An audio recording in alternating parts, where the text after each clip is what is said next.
So what's up from the road, everybody? Hi. We're chilling at the Tuggle's place. We just got done with nationals out in St. Paul, Minnesota, man. We went out to Minneapolis for a couple of days and chilled. Went through Madison, came down to Chicago for some shows, and ended up at the house of the Tuggles. Yay! That's us. So we wanted to check in from the road. We got a group poem to show in a minute here. That's Patrick and Dre when we were passing through the bay for eye-whips on the way coming back from dropping me off at the airport. They got hit by a car, and I'll let them tell the story. You'll see that in a few minutes. It's a great piece. I've seen him compete, like trying to make the teams in the Bay Area with that piece. It's the shit. I've told them both, Jerry and Patrick. Oh, and look, I'm wearing my Art of Muff t-shirt. See? It's called Post Nationals Afterglow. Yeah. And these poets just keep showing up. Keep bringing home strays. He keeps bringing home all these strays and asking to keep them. Oh, We're here. Waffles. And we had waffles for Amazing. breakfast. It was great. Yeah, for you touring poets, y'all make sure and hit up Billy when y'all come through. He's got some great spots. Yeah, Chicago is a great place.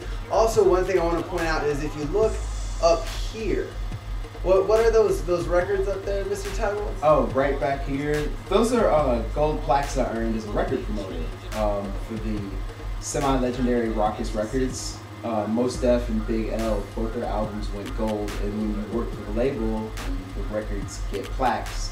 They give everybody plaques.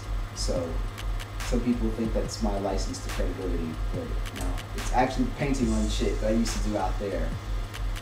It's pretty bad. Out there. Not gonna lie. So, but yeah, it's always nice to have good friends and good poet people on the south side of Chicago, specifically. So sorry. In my living room and on the futon and the feet under the table and all that good stuff. And there's AC here. Oh my God. Because Chicago gets hot in the summer. Very hot. Just in case you didn't know, because it's very hot. Mr. Texas here. The Arctic Circle. Didn't know.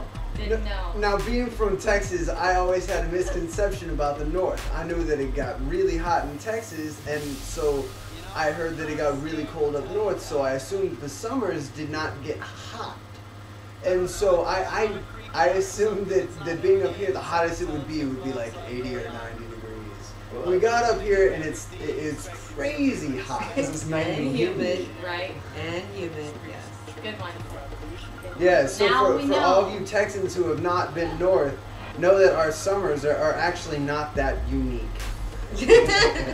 But if you live in Arizona, no, your summers are absolutely unique. Yeah. Yeah. Cool. Have you ever been out to Arizona during the summer, Mr. Tuggle? No, never in the summer. Everyone died. No, never. Not in Arizona anyway. Yeah. It's like performing in an oven.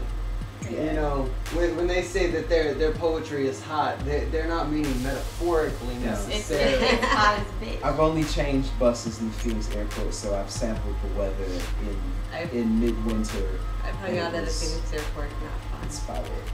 Ice cream? Oh yeah. At least he's not playing liquid corrector like the other one does. So now we're gonna jump over to this group poem by Dre and Patrick from the Bay. Bye, everyone. So this poem is actually dedicated to Seth.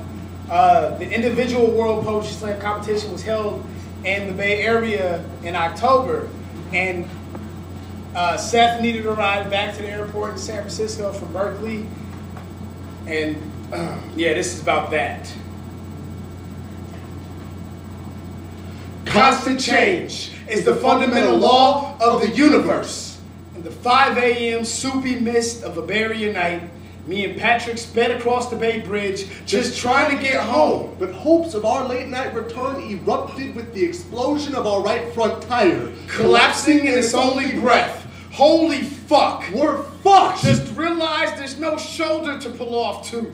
Thump, thump, thump. The ruptured wheel spit out a percussive beat like a funeral procession. Tire treads wrapped around axle, freezing us via steel as the last grain of sand Falling through an hourglass, we waited there, imprisoned on the freeway, while being blasted on either side by 50-mile-an-hour meteorite vehicles that were mere inches away. Our car rocked in a sickening slow cradle, where the sound of every passing ton of metal on wheels rang out as a lullaby death knell. in the split second, frozen before inevitable impact. Patrick said, We are really fucked, Dre. I wish we had some weed right now. the final syllables were cut from his throat like a tongue smashed by molars. As I spit this poem, I can still taste the blood. The squealing vehicle tore into our rear left side, Sending sending shockwaves up the backs of our skulls. Screeching.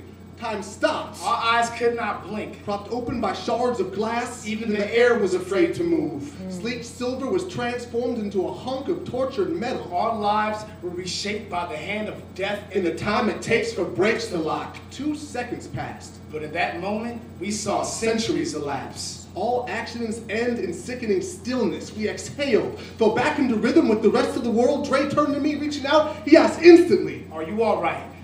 Then I climbed out of the busted window with hopes of not having to put my CPR training to the test. And I didn't. I saw 2 chicks that would be cute, framing noses gushing like fire hydrants in the back seat.